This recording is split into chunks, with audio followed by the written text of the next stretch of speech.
அனைவருக்கும் வணக்கம். தோழர் லெனினின் நூற்றாண்டு நினைவு நாள் ஜனவரி 21. எல்லா பேரும் தோழர் லெனினை பற்றி நாம் பலருக்கும் தெரிஞ்சிருப்போம். தோழர் லெனின் ரஷ்ய புரட்சியை சாதித்து காட்டிய ஒரு முன்னணியாக நின்ற தலைவர். அது மட்டும் இல்லை, அவர் செஞ்ச பங்களிப்பு அப்படின்னு சொல்லி பேசணும் அப்படின்னா எக்கச்சக்கமாக பேசலாம்.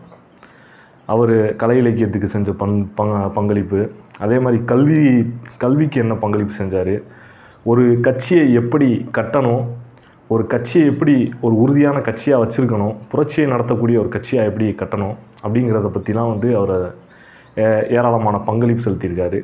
இதே மாதிரி பல்வேறு சமூகத்தை பற்றியான ரஷ்ய சமூகத்தை பற்றியான ஒரு ஆய்வு, ரஷ்ய சமூகத்தை பற்றி தொடர்ந்து புரட்சியை நடத்துவதற்கான வழிகாட்டுதல் கொடுத்தது, ரஷ்ய புரட்சியை நடத்தி முடித்தது.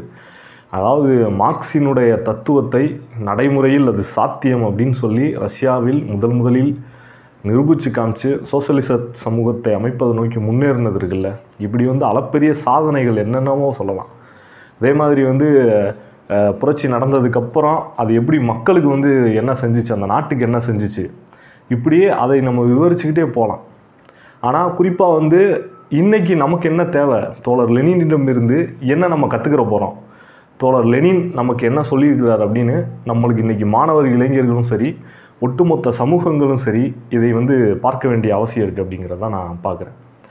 அப்போ லெனின் மாணவர் இளைஞர்களுக்கு என்ன சொல்லியிருக்கார் அப்படின்னா குறிப்பாக மாணவர் இளைஞர்களை பற்றி அவர் குறிப்பிடும் போது ஒவ்வொரு நாட்டினுடைய குறிப்பாக கல்வி முறை எப்படி இருக்குது அப்படிங்கிறதை அடிப்படையாக பேசியிருக்காரு.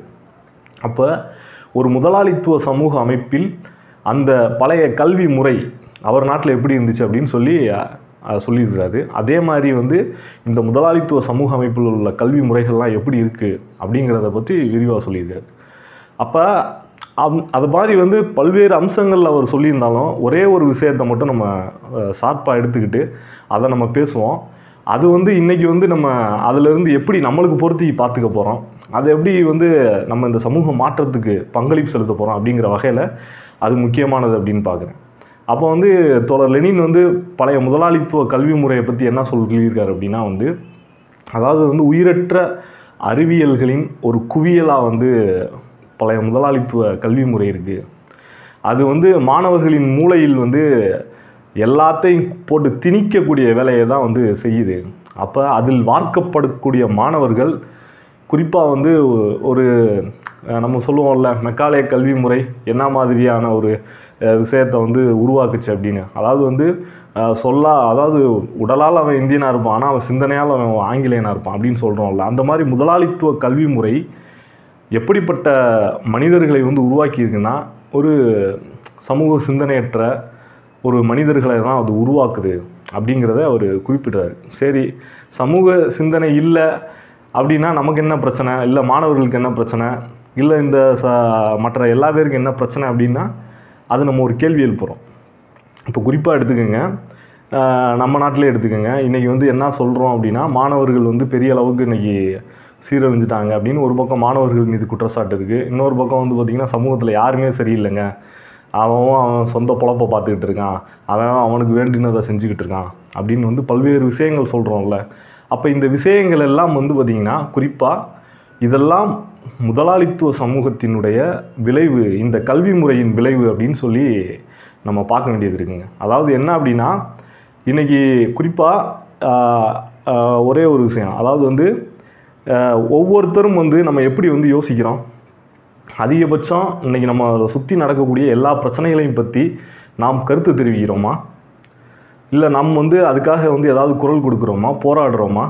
அப்படி எதுவும் போராடலை. எப்படி நம்ம கட்டமைக்கப்பட்டு இருக்கோம் அப்படின்னா இன்றைக்கி தான் உண்டு தான் வேலை உண்டு, தன்னோட நலன் மட்டும் சரியானா போதும், மற்றவங்க எப்படி போனால் நமக்கு என்ன, இப்படிங்கிற ஒரு முறையில் தான் நம்ம இன்றைக்கி வார்க்கப்பட்டிருக்கோம். இதில் இன்றைக்கி யார் விதிவிலக்கு இல்லை அப்படிங்கிற அளவுக்கு தான் இருக்குது.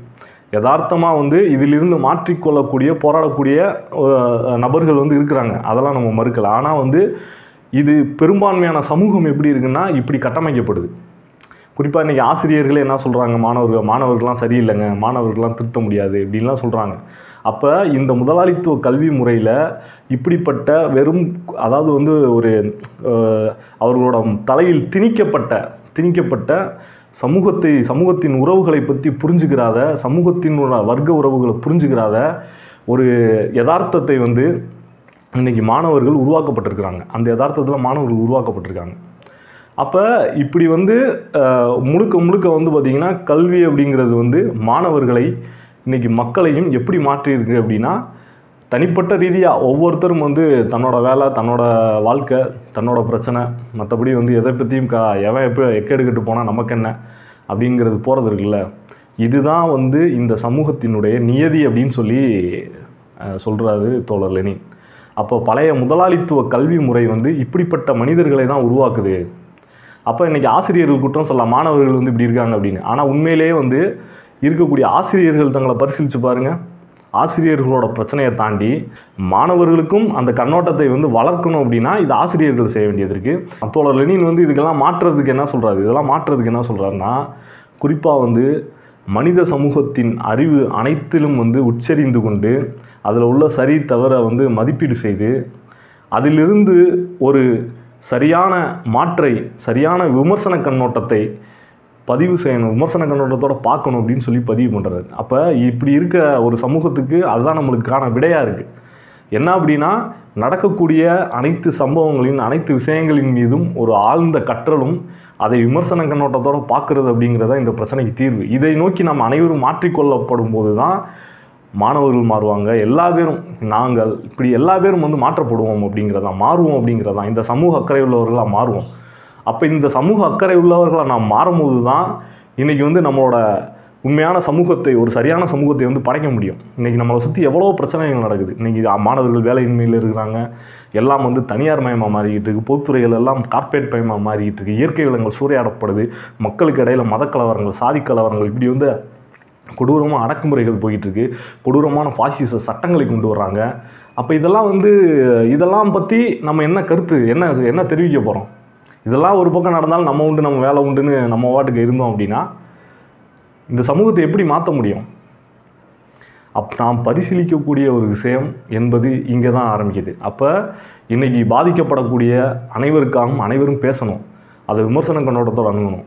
மனித ஆற்றலின், அறிவியலின் அனைத்தையும் நாம் கற்றுக்கொள்ள வேண்டும், அதை வந்து விமர்சன கண்ணோட்டத்தோடு பார்க்கணும். இப்படிப்பட்ட கண்ணோட்டங்களையும் இப்படிப்பட்ட வாழ்க்கை முறைகளையும் நாம் மாற்றிக்கொள்ளும் போது தான் தோழர் லெனின் காட்டிய வழியில் இந்த சமூகத்தை மாற்றுவதற்காக பயணிக்கிறோம் என்ற அர்த்தம் தோழர்களே. அதனால் தொடர்ச்சியாக தோழர் லெனினை பற்றி, தோழர் நூற்றாண்டில் நாம் பல விஷயங்கள் அவர் சொல்லியிருந்தாலும் எடுத்துக்கிட்டாலும் நம்ம ஏதோ ஒரு சில விஷயங்களை எடுத்துக்கிட்டு அந்த விஷயங்களை நமக்கும் இந்த சமூகத்துக்கும் பொருத்தி பார்த்து சமூகத்தை மாற்றுவதை நோக்கி முன்னேறுவோம். புரட்சிகர மாணவர் இளைஞர்களின் சார்பாக நன்றியை தெரிவித்துக் கொள்கிறேன். நன்றி.